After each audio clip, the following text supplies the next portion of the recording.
یہ بات قابل فخر ہے، جب بھی پاکستان کے اندر ان جابر قوتوں نے، ان آمر قوتوں نے جب بھی اس ملک کو قبضہ کیا، آئین کو معطل کیا، اب تو 26ویں اور 27ویں آئینی ترمیم کے بعد اب تو وہ آئین بھی نہیں رہا، لیکن اس کے باوجود بھی ہم سمجھتے ہیں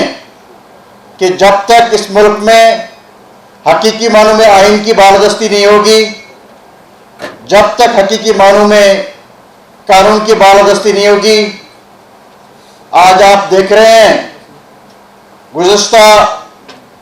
3-4 سالوں سے جب سے یہ حکمران جعلی طریقوں سے فارم 47 کے ذریعے ہمارے اوپر مسلط ہوئے، انہوں نے کئی بار ایسے ترامیم کیے، 26ویں غیر آئینی ترمیم، 27ویں غیر آئینی ترمیم، پھر اس کے ساتھ ساتھ اسلام آباد ہائی کورٹ سے ججز کو ٹرانسفر کرنا اور من پسند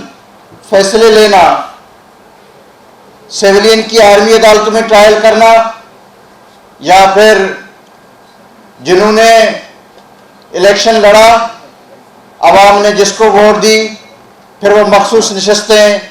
جس طریقے سے بانٹی گئی اور سپریم کورٹ کے ذریعے سے بانٹی گئی، ہم سمجھتے ہیں کہ آج یہ وقت آن پہنچا ہے کہ پاکستان کے تمام وکلاء کو، پاکستان کے سول سوسائٹی کو، پاکستان کے ہر اس سیاسی کارکن کو، کسان مزدور کو، سب کو اپنے کردار ادا کرنا ہوگا۔ آج پاکستان جس سیاسی و معاشی بحران سے دوچار ہے، اکنامکس ٹائمز کا گزشتہ دنوں کا رپورٹ ہے، پاکستان 1 لاکھ ارب سے زیادہ قرضدار بن گیا، ہمارا جو جی ڈی پی ہے، ہم وہ سود ادا کرنے کے بھی ابھی قابل نہیں رہے۔ امن امان کی صورتحال یہ ہے کہ پورا امن امان کی صورتحال مخدوش ہے۔ جب آپ کے پاس امن نہیں ہوگا تو بیرونی سرمایہ کاری نہیں آئے گی۔ معذرت کے ساتھ پھر یہ عدالتیں نہیں، یہ پھر یہ خالی ایک کوٹھی ہوگا، یہ ایک بلڈنگ ہوگا۔ جب انصاف پسند والے جب نوکری کریں گے، جب وہ ہر آمر کے ساتھ نوکری کرنے کے لیے تیار ہوں گے، تنخواہ لینے کے لیے تیار ہوں گے، تو پھر یہ انصاف نہیں کر سکیں گے۔ آل پاکستان وکلا ایکشن کمیٹی کا بنانے کا بنیادی مقصد، آج ہم علی احمد کرد صاحب کی قیادت میں، حسیب جمالی، رابعہ اور علی زمان صاحب کی قیادت میں، راجہ زاہد اور میڈم شبنم کی قیادت میں اور سردار امان کی قیادت میں جب آپ یہاں پہ آئے تو علی احمد صاحب نے کہا کہ میں وکلا ایکشن کمیٹی کا قیادت اس وقت سنبھالوں گا۔ بڑے اصرار کے بعد تمام سینئروں نے یہ ریکویسٹ کی علی احمد کرد صاحب کو کہ آپ اس کی قیادت کریں، تو علی احمد کرد صاحب نے جیسے ہی ہم تمام ساتھیوں کے اصرار پہ جب قیادت سنبھالی تو علی احمد صاحب نے کہا کہ سب سے پہلے پھر میں پشاور جاؤں گا۔ مجھے پشاور کے عوام سے، پشاور کے وکلاء سے، جن کی ہمیشہ ایک تاریخی جدوجہد رہی ہے، پہلے میں پشاور آؤں گا۔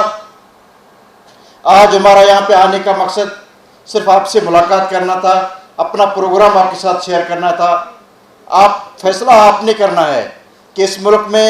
اگر ہم جمہوریت چاہتے ہیں، اس ملک میں اگر ہم عدالتوں کو آزاد دیکھنا چاہتے ہیں، تو پھر 26ویں 27ویں ترمیم کے خلاف ہمیں فیصلہ کن جدوجہد کرنا ہوگا۔ اگر ہم سمجھتے ہیں کہ جابرانہ نظام ختم ہو، ہم یہ سمجھتے ہیں کہ ملک میں سیاسی آزادی ہو، بات کرنے کی آزادی ہو، پیکا جیسے قانون کا خاتمہ ہو، عدالتیں جو کہ ٹیپ شدہ جو فیصلے کرتے ہیں، آپ نے دیکھا اب جو ہائی کورٹس میں جو ایلیویشن ہو رہے ہیں، اسلام آباد ہائی کورٹ میں جس جج نے توشہ خانہ کیس میں عمران خان کو سزا دی وہ بھی جج لگا، جس نے جو پروسیکیوٹر تھا وہ بھی جج لگا۔ اب جج لگانے کا کرائٹیریا یہ ہے